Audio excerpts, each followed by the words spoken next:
Hi, today I'm talking Cary Grant. So we're going to go through my top 22 Cary Grant movies from worst to best. I'm Foxy Cellars. I love the art of storytelling, so please click the like and subscribe. It does help my channel. Okay, so Cary Grant films. I don't want to say Cary Grant is my favorite actor. He's clearly one of my favorite actors. But there's a very specific commodity to a Cary Grant movie, very different than some of my other favorite actors, like Marlon Brando, for example, or Gregory Peck, or any of those. They fit into roles differently. Cary Grant, there's a very specific movie that's set up for him, and you can even watch a bad Cary Grant movie, and you're going to get the charm and the wit and the brilliance of Cary Grant regardless. Now, writing sometimes does help and make his movies better.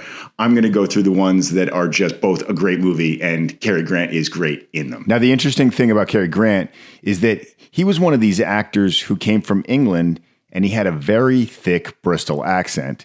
And when he came to America, he did everything he could to get rid of it. He came up with this way to hide it by doing an impression of an American accent. And this was a character that Cary Grant developed and that audiences fell in love with. Now, he was nominated twice for an Oscar. He was nominated 5 times for a Golden Globe, but he never won any of these. In total, he has 73 films, but I would say 69 of them are more the starring roles. So I'll be focusing on those. And out of all of those, I've only seen 43 of the 69. It's because a lot of the other ones aren't accessible. And none of those 26 that I haven't seen are significant, really. I mean, if I were to look at the list, I've never heard of any of them. So I really feel like I'm getting the meat and potatoes of these. Real quick, some of the honorable mentions that didn't quite make the 22 list was Charade, which is a very popular movie with a lot of people. Audrey Hepburn is fantastic in it. She kind of pulls the weight almost for it. He was a little older by then. Just didn't quite make my list. Monkey Business is another one that's very popular. Not really one of my favorite Howard Hawks movies, so it didn't quite make the list. And Bringing Up Baby, that's a movie. It probably would be 23, 24. So it just didn't quite make my list. So if you are waiting for one of those, it's not going to show up. So let's get started with number 22, Indiscreet. It's a cute little romantic comedy where Cary Grant's character is the I never want to get married character, which is the character that shows up in probably 92% of his movies. So again, this is that character. He has this thing where he lies and he tells people that he is married just to kind of avoid all of the commotion of it. And so when he does this and has a romantic encounter, it doesn't have to follow through because he's already married. Ingrid plays, a lot of games with him. And then there's some mistaken scenarios because, of course, he's lying. And it's cute. It's fun. It plays out and it's number 22. Number 21, Mr. Lucky with Lorraine Day. This is in Grant's prime. If you're so interested in serving a cause, why don't you join the Army? Next, please.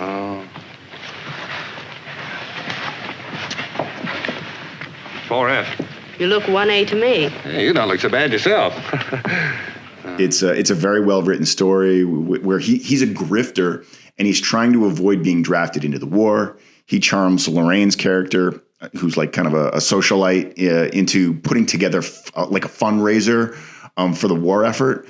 But he's really he's just a con man in it. And, it's got its typical romance, but it's a lot of witty, fun interludes. And it's typical Cary Grant. But Mr. Lucky is one of those films that's on a lot of people's lists. I liked it. It's not as high up on the list for me, but it's definitely, worth mentioning.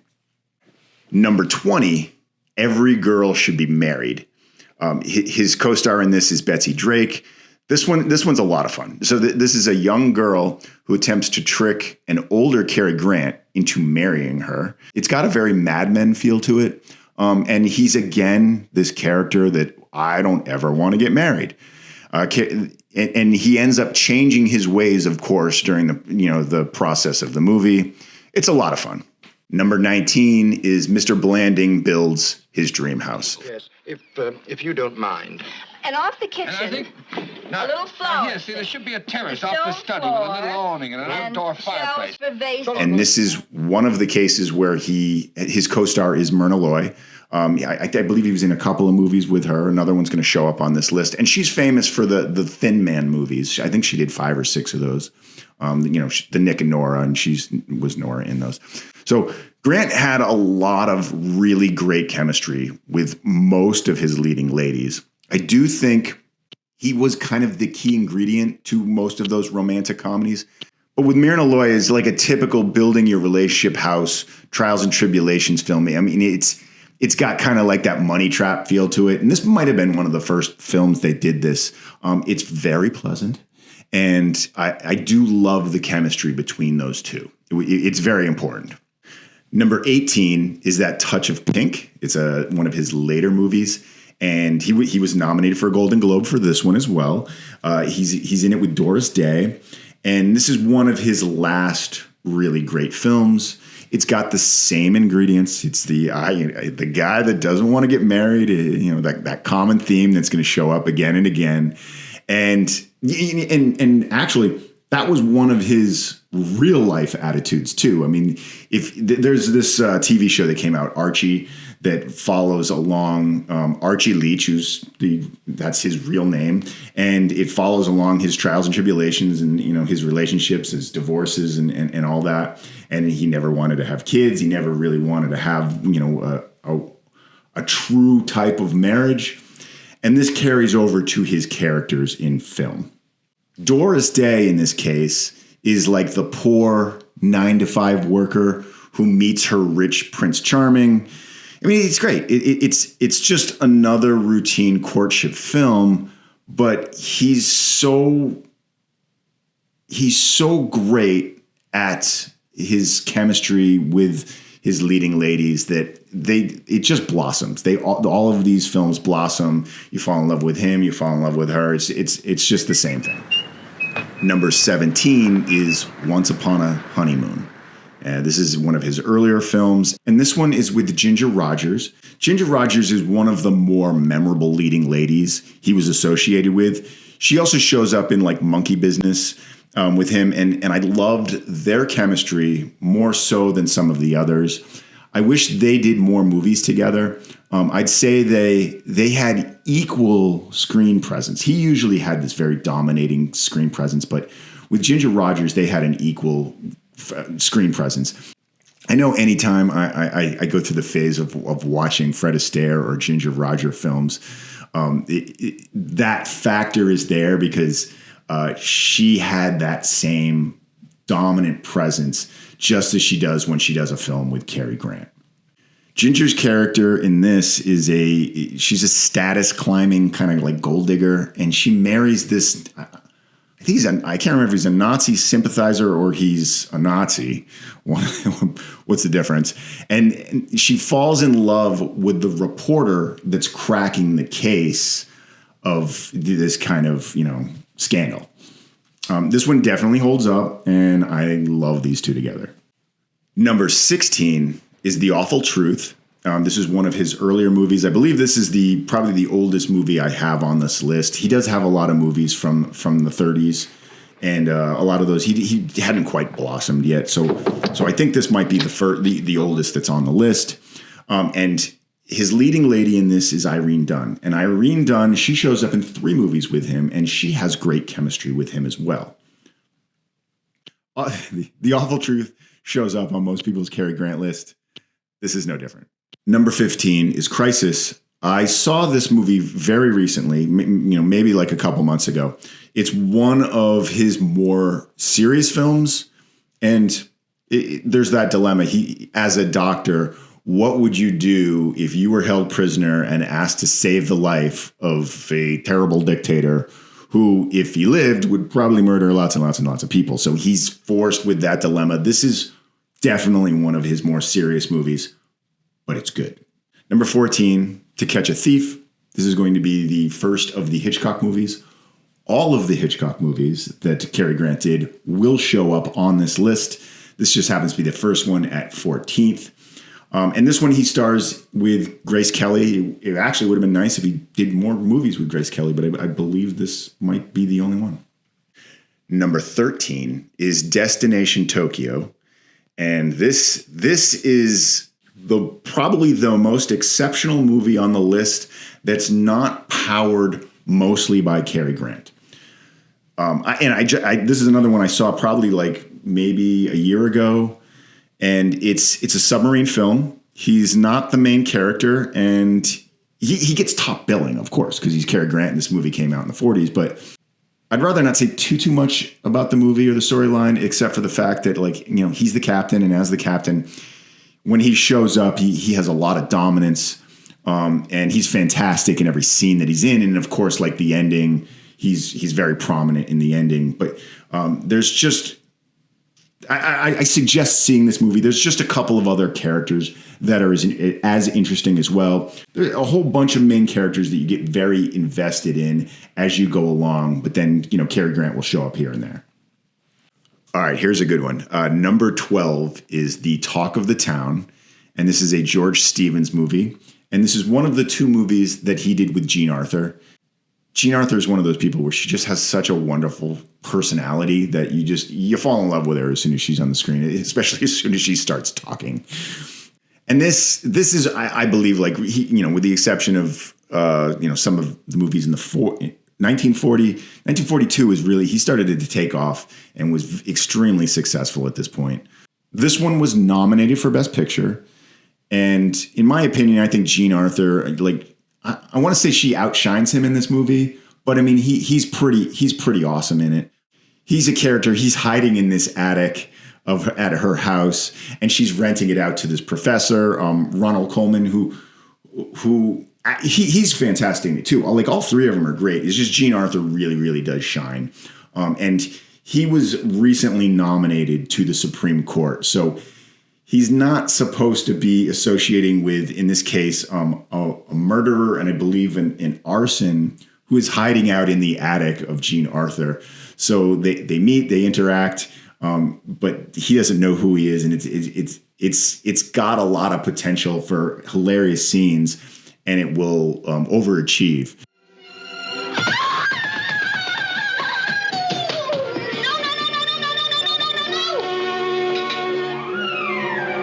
In that sense. And here's something. I've never, ever heard anybody talk about this, and it blows my mind because I watch this movie all the time. I've probably seen this movie like every other 3 years. The musical score in it, which is done by Frederick Hollander, and he did like Destry Rides Again and Sabrina and We're No Angels. Anyway, the musical score in it, if you listen to it, I can't get it out of my head, but it sounds exactly like the love theme to Empire Strikes Back. And I guarantee you, John Williams, I've talked about John Williams in a lot of my videos. He's very influenced by people before him, and he had to. I mean, if you listen to it, you might not ever get that out of your head ever again. Number 11 is The Bachelor and the Bobby Soccer. If this film had no plot whatsoever, and it was just like banter and dialogue, it would still make my list. It's got really, really witty stuff. However, it's a great story too. Like, on top of that, it's got a lot of fun scenarios and scenes that occur. I don't think this one would ever get greenlit today if it were proposed. Myrna Loy, she shows up again as she's a judge in this, and Grant is pretending or kind of playing along with Myrna's character's younger sister, Shirley Temple. And she's trying to date him, and don't worry, she's not like Shirley Temple, that she's a teenager in this. But there's a lot of these misunderstandings and jokes that occur. I'm not going to go too much into it, but it's funny, it's charming, and it's naughty. It's got some stuff to it. Number 10 is An Affair to Remember. So this one's just an all around great movie. Like it's not. I'm not going to emphasize comedy or drama. It's just a really great movie altogether. However you want to slice it, And if you recall, this is like the ongoing theme in Sleepless in Seattle to kind of recreate the scenes from this, where the final ends where they're attempting to meet at the Empire State Building. That's all I'll say about this movie. Number 9 is My Favorite Wife. And here, Irene Dunne shows up here. This one's a lot of fun. Irene Dunne plays Cary's first wife, who is declared dead at sea. And before she returns, he marries another woman.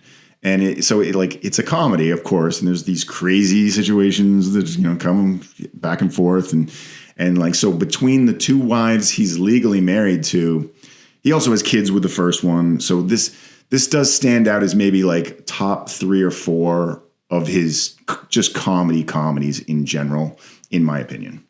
Number 8, and here we go. Here's another Hitchcock movie. This is North by Northwest from 1959. This is one of his later movies. His love interest in it is Eva Saint, and it's got James Mason in it, of course. Okay, so when Cary Grant is in a Hitchcock movie, it's automatically a slam dunk. So every single one he's done with him, he crushes it. And I hate to have this one third out of the 4 of them, but it's that great. So they're all very, very tight. There's something really great about having someone like Cary Grant helping to take the edge off of the tension that Hitchcock creates in his thrillers.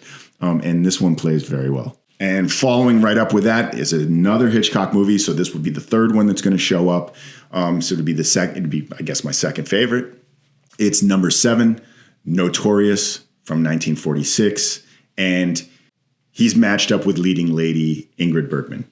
This is the first of the 2 films that he's in with Ingrid Bergman. And I believe they were very, very close friends. I think pretty much all of their life. I found this one to be, kind of a great surprise. And I would not have thought I would have put it, this high on the list after just seeing it. There's a ton of tension in this. And Ingrid is forced to spy or infiltrate like a Nazi organization. So there's so many of these little moments where she's like about to get caught. And you're like on the edge of your seat, like, oh, and as the story progresses, Cary Grant's character falls in love with her. And so he's more and more vested in her not getting caught by the Nazis, of course. And this is probably in my top 5 of Hitchcock movies. So, it's naturally going to fall high on the list for Cary Grant. Number 6 is The Bishop's Wife. This was directed by Henry Koster. Loretta Young, and I believe this is the only movie he did with Loretta Young. She's very famous from the movie The Stranger, which is a really, really great Orson Welles movie. It's a comedy, but it's not like screwball comedy. It's more like kind of a classy Christmas comedy. It's very, very similar to It's a Wonderful Life, which came out a year before this. And interestingly enough, Cary Grant's agent is the one that optioned It's a Wonderful Life and had him in mind for George Bailey. But it ended up, going to Jimmy Stewart later on, and then they had this role for him. So this one is a little different, but it's exactly the same volume of heartfelt. This story has an angel, Dudley, Cary Grant's character, who's helping the wife of the bishop and also the bishop himself, so he can write this great sermon that will change the lives of everybody in the community. And it's definitely a top 5 Christmas movie, period. I think it was also remade with Denzel Washington in the 90s. Okay, so now for my final Hitchcock movie that he was in. If you know all the Hitchcock movies with Cary Grant, you can probably already guess it. Number 5 is Suspicion, 1941. This is one of the earlier Cary Grant greats. And in this one, his love interest is Joan Fontaine. Cedric Hardwicke is in it.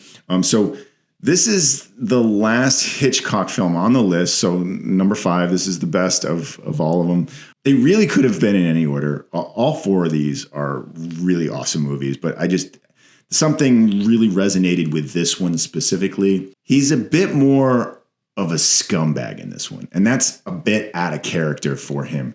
Hitchcock creates enough doubt either way, and a lot of ambiguity is created as to whether, is this guy a douchebag or not? What's going on? And there could be ambiguity to the circumstances. You know, like you don't know, but as the movie progresses, you'll form your own opinion. So that's why I really dug this one. Number 4 is His Girl Friday from 1940. And I think this is the first of the Howard Hawks movies that show up on the list. Rosalind Russell's portrayal, absolutely iconic. I believe it's what helped shape the character of Lois Lane in the Superman comics, and probably every spunk. Number 3 is Room for One More. This is the sleeper film on my list. It's an absolute tearjerker. Betsy Drake plays this mom and wife, I guess, of 3 kids already. And she visits an orphanage and she decides she wants to help this disabled little boy. And for the most part, he's awful. Like, he's just an awful kid. And it's not till like, a little later that the arc starts to develop and he joins the Boy Scouts. And that's where this movie really resonates for me, because I was a Boy Scout and became an Eagle Scout. I don't want to give too much away, but the story has a greater purpose once he starts getting the structure of the Scouts. Number 2, Only the Angels Have Wings. And this is the final Howard Hawks movie on here from 1939. It's the other movie that has Jean Arthur in it. And Thomas Mitchell is a big standout in it. But the only reason I ever saw this movie in the first place was because I was a huge Rita Hayworth fan and wanted to see her. But she ends up not being that relevant to it. So it's not really a Rita Hayworth movie at all. This is a Jean Arthur, Thomas Mitchell, and Cary Grant vehicle. And it's such an important part of like the influence of films to come. Some people say that Indiana Jones was modeled after Cary Grant's Captain Jeff Carter. And if any of you remember, there was a short-lived TV show from the early 80s called The Gold Monkey. And that show was very firmly modeled, more so off of this movie than of Indiana Jones. It's a great adventure drama with lots of romance, and I go back and watch this movie probably every year. And number 1 on my list, the greatest Cary Grant movie of all times, is The Philadelphia Story. How about you, Mr. Connor? You drink, don't you? Alcohol, I mean. Oh, a little. A little? And you a writer? I thought all writers drank to excess and beat their wives.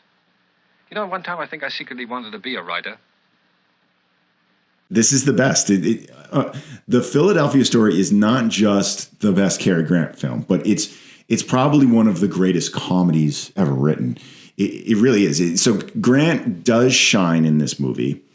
Jimmy Stewart has less of a presence, I believe. I mean, he's great in it, but I mean, it's really a Cary Grant and Katharine Hepburn movie more so than Jimmy Stewart's accolades. But he still does the great Jimmy Stewart things that he does, and Katharine Hepburn is. I mean, this is this is probably her best movie. Now that I think of it, this has some of the best dialogue and bickering in comedies I've ever seen. There's so many little like undertones and innuendos, personal jabs at each other in a lot of these snarky little conversations that they have. And it should be noted as probably one of the greatest scripts of all times. I'll leave you with this. If you've never seen The Philadelphia Story, then this is an absolute must-see. You have to put it on the list to do this week. It's Cary Grant's best film, and it's maybe one of the greatest films, top 20 of all times. Well, there you have it. Those are the 22 greatest Cary Grant films, in my opinion. I know a lot of you are going to have some that you're like, well, how could you leave that off? Put it in the comment. Let's do battle. I want to hear it. I want to thank you for watching all the way to the end. I'm Foxy Cellars. If you would, again, please click the like, subscribe to my channel. It does help out my channel. And again, comment even if you've got an opinion that varies, or even you want to solidify my opinion. Thanks again.